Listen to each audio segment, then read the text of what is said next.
This is Kibera, one of the biggest slums in Africa, home to more than 2 million people. They live hand to mouth and on the edge. 3/4 of their income goes on food. There's high unemployment and no social net. The state plays little role in their lives. 60% of Nairobi lives in shanty towns like this.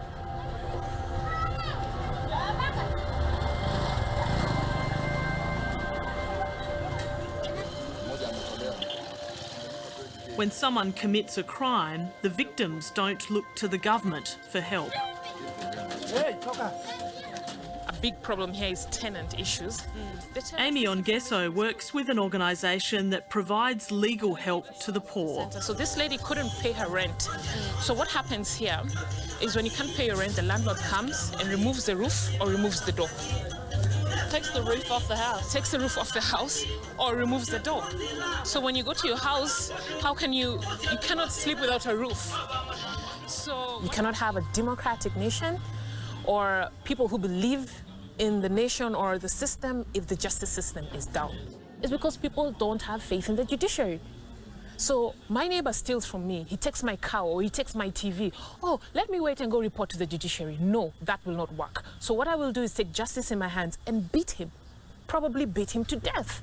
And that is why even mob justice is still being done in the streets of Nairobi, because it's quick justice for what we feel is unfair. With no legal aid system, there's next to no chance that anyone here could find the means to pay for legal representation. So even the innocent can find themselves locked up for years. You find a lot of people in detention do not even know why they have been arrested, don't even have their charge sheets, and so sad they cannot afford a lawyer. If you're rich, if you have the money, yes, you can afford justice. Justice has become more expensive, just like petrol, just like buying a loaf of bread. The price of justice keeps going up. If life in Kibera slum is tough, life inside Kenya's prisons is tougher. This video was smuggled out of the Maximum Security Committee prison in 2008 and shows wardens beating inmates during a search for contraband.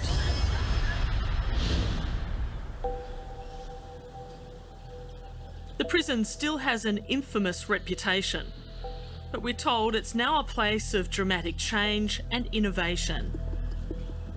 A place where convicts can take the law into their own hands in a good way. The committee is home to almost 2,000 souls, including convicted terrorists, murderers and armed robbers.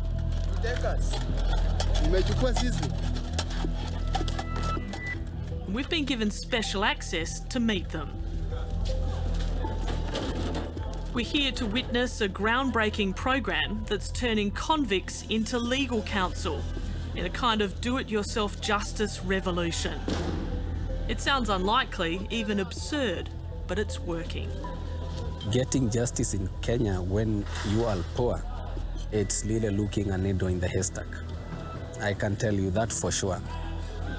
Wilson Harling Kenyua has been in committee for 16 years for a crime he says he didn't commit. I did not have a lawyer. Of course, my background was such that I could not afford one. Therefore, I had to do it myself. And that time, I could not be able to express myself the way I am expressing myself now. I could not even be able. The whole setup of the court itself was very intimidating. I am not a lawyer, but I have been to court. It just feels intimidating, and I'm a very educated person. I come from at least a somewhat reasonable background, you could say, compared to these other people, and you can imagine them in that situation. Harling was a young college student new to Nairobi when he was arrested for armed robbery. He says he was a bystander caught in crossfire, but because his poor rural family couldn't afford a lawyer and he didn't know anyone who could vouch for his character, he was sent down for life. Actually, that was too heavy for me. It was unexpected. It's something I could not have even imagined, leave alone even to dream about it. Harling lives in this cell with 35 other inmates. There's no privacy and few comforts. Unless he successfully appeals his case in court, he will be here for the rest of his life. Tell me about this cell room here. Do you ever miss just having your privacy? Do you ever think, I just want my own small space? Very much. That definitely, you need sometimes your privacy, and so you feel the freedom of yours is safe and you can do your stuff without interference. Indeed, it is difficult. It is difficult. I don't think any ordinary person, given the same setup, would be able to make anything. But we have been able to adapt to the situation, and we are driven by the ambition. This is no prison pantomime. The inmates are reenacting a real case. I, Christopher Ndunda, swear that everything that I'm going to say before this court is the truth and the truth alone as it is known to me. Can you see the man who was living with your daughter in this? Yes, he's the one who's over there. It's the trial of a young man accused of sexually assaulting an underage girl. I give custody of her daughter. Harling is playing the role of defence lawyer. Your Honor, accused did not take advantage of the girl. She demanded to know her age, but the girl refused.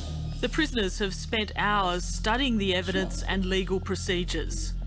They may not be able to afford to pay a lawyer, but they can learn some of the tricks of the trade. Your Honor, the girl dropped out of school on her own decision. The training teaches more than legal skills. It gives inmates like Harling the self-confidence to speak out. Before, he was frightened by authority. Your Honor, anybody could have mistaken her for 18 years because she's too big and all evidence points to that. I did not know anything to do with law, to do with the courts, because I had never been to police station, leave alone the court itself. Well, I feel that is now part of me. I wish somebody had discovered it when I was young, but I have realized I have that talent, and even being a lawyer sometimes may not be about academic. It could be you've got something inside yourself, and that now coupled with the academic, then you can make, you can do amazing job. A prima facie case has been established against the accused person. The inmates are not trained as lawyers, but as paralegals. They learn the basics of the law to represent themselves in court or write appeals for their cellmates. They argue the cases as if their lives depend on it. Or the physical appearance of the young girl does not allow anybody to defile her. Ignorance of the law is not a defense. I accordingly sentence the accused to 25 years in prison.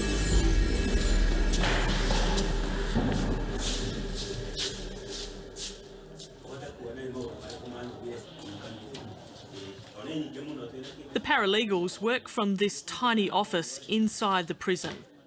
Some of the inmates who have exhausted their own avenues of appeal work tirelessly for those who still have a chance. Across Kenya, prison paralegals have won more than 3,500 cases in the past decade, allowing innocent inmates to be freed. Well, with the passion I have, for me, every sentence I read in my books of law brings some smile that I now know what it should be done. I am able to see even when wrongs are made, even by judges. You only have to spend a day inside a real courtroom here to realise what the accused are up against. It's chaotic, disorganised, and sometimes corrupt. The Kenyan government has drafted a legal aid bill, but it's yet to come into practice. Case number 352/2014, Stephen Maina Kamau, Rudi Kotini tarehe 25 mwezi wa 9, Rudi Court 4. There aren't enough judges or lawyers, and without money, it can take years for defendants to make their way through the system. We must appreciate the fact that most inmates may not be very literate. You will see most of them don't even understand when they are told this is the charge, this is the offence. They are not even aware of what was happening to them while in court. So now that these organizations have really come up with good practices of paralegalism and assisting the inmates, then they do the training and the inmates are empowered.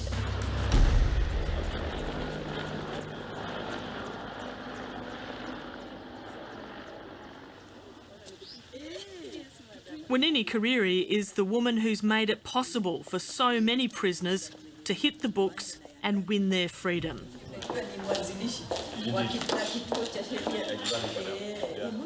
She's worked in Kenya's prison service for 32 years and is now one of its highest-ranking women. Welcome our special visitors. Welcome, Madam Wanini. Karibu nyumbani. What makofi ya madam? After hearing about paralegal training at a conference back in 2002, she invited human rights activists into the prison to give it a try. It takes a lot of courage, risk-taking, because you are doing things that have not been done before. You're probably doing things that maybe others will say you broke the laws. So it takes courage. Sometimes it's painful. Sometimes the fruits are also very positive, and sometimes you cry and sometimes you're happy. But for most of the times, it's been very positive for me, and I feel inspired. Thank you very much. Thank you very much. Madam Wanini Kireri, if I could give her a Nobel Peace Prize myself. I would. It's very difficult to penetrate the prison system because it's a very strict system. It's very rigid. It's very bureaucratic. But because of her help and holding our hand through the system, we had a very easy time. You are actually the mom of Langata Women Prison. Thank you very much. You make our day. Today, Wanini is guest of honour at a talent show in Langata Women's Prison, a highlight in an otherwise pretty predictable calendar for the inmates. Not too many prison officers would get this kind of heartfelt praise from their charges. She's a wonderful, we love her. You know, Madam Wanini, just listen. She has a heart of listening to you, your problems, just to draw you closer to her. Langata is not just home to female inmates, but to dozens of children too. The youngsters can stay behind bars with their mothers until they turn 5 years old. Yeah, they are human beings, and it's important that people recognize the fact that nobody chooses to go to prison. It can be my sister, it can be your sister, it can be my brother.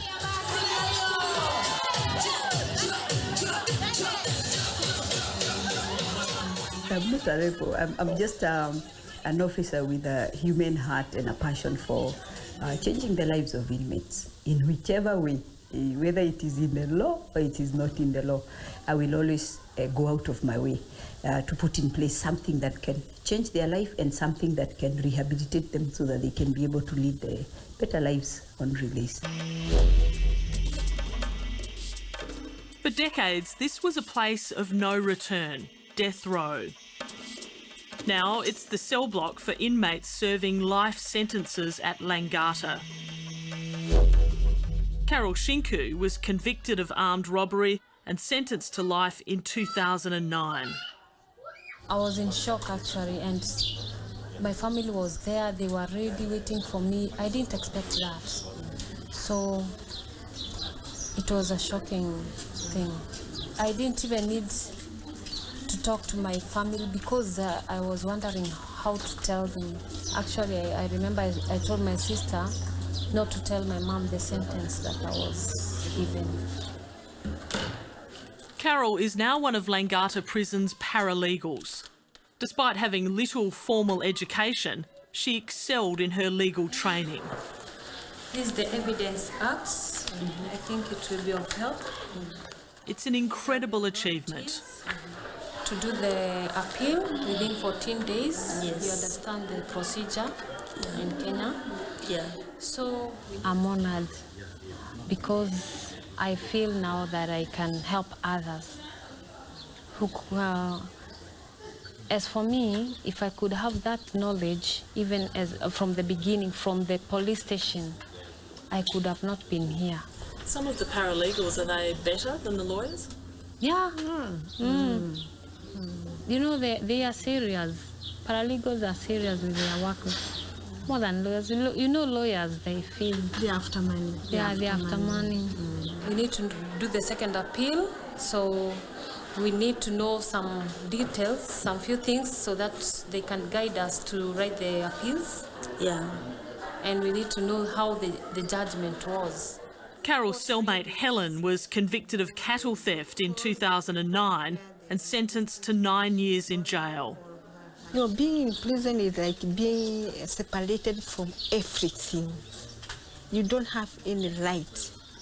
So even if you had right before, when you come inside here, you don't have any right anymore. The hardest time that you'll never get in your life.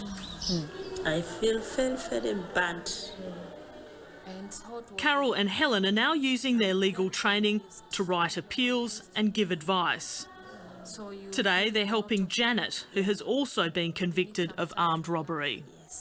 Between them, they have already won dozens of cases. You need some time to relax. Yes. Allowing their fellow inmates to go free. The victories are cause for big celebrations. It's so good, it feels good. How does it feel in your heart when you've helped someone to get out? We feel good. We feel good. Even to get somebody that you assisted that person and the person is released, you feel good. You feel you have what? The training that you had doesn't go and That must be the best time. It is the best time.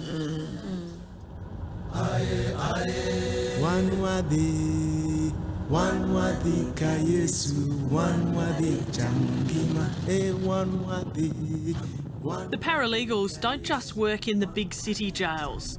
They're having victories in the countryside too, where their role is even more crucial.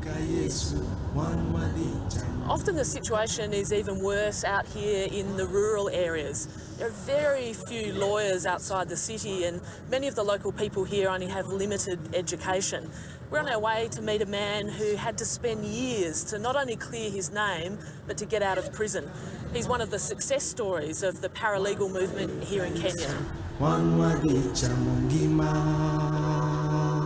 This is when I was in prison.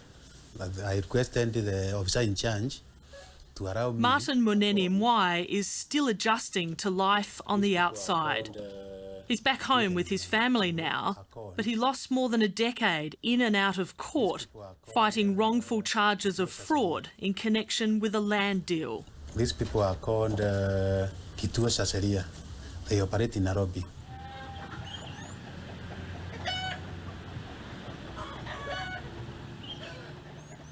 The school he used to run is derelict. He couldn't keep it going through all the legal battles.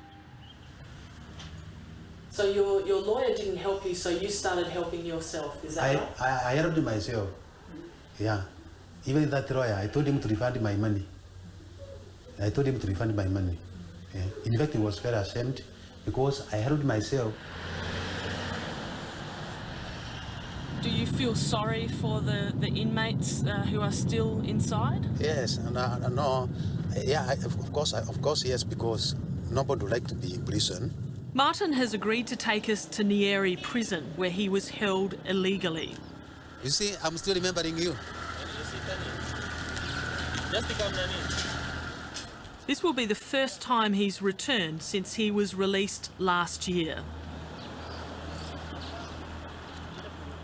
What does it feel like, Martin, to be coming back into here? Does it feel strange? Yeah, I'm very happy in the first place to visit the prison once again. So what about here? This is the kitchen area here? That's the main kitchen. I cannot forget that place because that's where we are getting our food from. He was sentenced to 5 years jail for fraud, even though the maximum possible sentence was 1 year.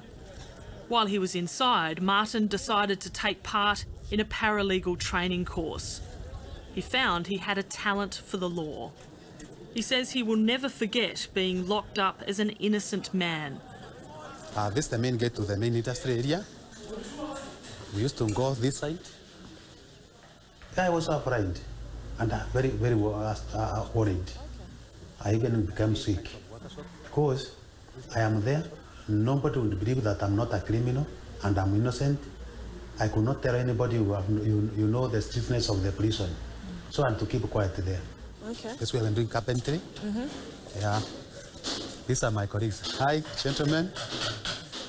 Martin kept writing letters to the Chief Justice arguing his case.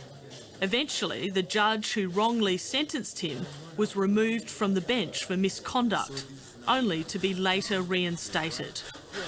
So this is where you used to work, Martin? Every day. You spent many hours here? Yeah, I spent about 6 hours here. Right. Every day. Martin didn't just get himself out of jail. Incredibly, he also won appeals for 36 of his cellmates, but many others are still stuck inside. How many years have you been inside? Now I have 15 years. 15 years. When you see someone like Martin can get out, does it give you some hope that maybe you can get out too? Yeah, it can give me some hope because I always having that hope in me. Because I can't lose that hope because I know God one day He will do something better in my life also. Poor people like us, we can stay here our life. But if I have a big person in outside, it is unfortunately. It's very hard to get out. It's very hard. Yeah. So if you're poor, you will stay here for a long time. Yeah. Look so now, like this guy have 27 years in prison because he don't have somebody to follow him. He come from poor family. So this is B block for convicted prisoners? Yeah, convicted prisoners. Yeah. This the officer is standing there. I used to stay in this building. Yeah, this was my house. This was yours here? Yes. This cell was Martin's home during his time in jail. So what's going through your mind, Martin, to be back here after a long time? What are you thinking? I'm happy to see where I was living, but I would not like to come back here. It's hard for him to describe the joy he felt when he finally beat the system and won his freedom. It's like a chicken when it has been locked in a cage and the door has been opened for it. I was very happy in the first place, and let me tell you, nobody would like to look back at that gate. When you are told to walk, you just walk straight without looking back, because it's not a good place.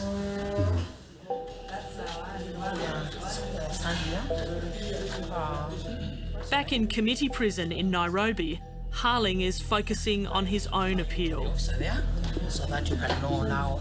I'm very optimistic. Judges will listen to me and they'll give me that opportunity. And because now I've done law, I know what I'm asking in court. I know it has basis in law. He hasn't wasted any of his 16 years behind bars. He's in the final year of an accountancy degree, and he's just won a scholarship to study law externally at the University of London. I was very excited, very, very excited. And I am giving it all, my all. And I know I'm going to pass if I get my degree in law and now get an opportunity to go out there. That will be the happiest moment of my life. For Aimee Ongeso, working with people like Harling is a privilege, despite the attitude of many Kenyans towards prisoners. It's not about guilt or innocence. It's about equality. So it is very challenging to go into areas that are seen as do not touch by the rest of the community. But when you come to a group of people who are ready to be empowered, who take up the knowledge with a thirst that you've never seen before and are actually implementing the knowledge that you give them, it's fulfilling. When you're a human being irrespective of whether you're a prisoner or not. So access to justice is a long journey. It is difficult, but there is hope.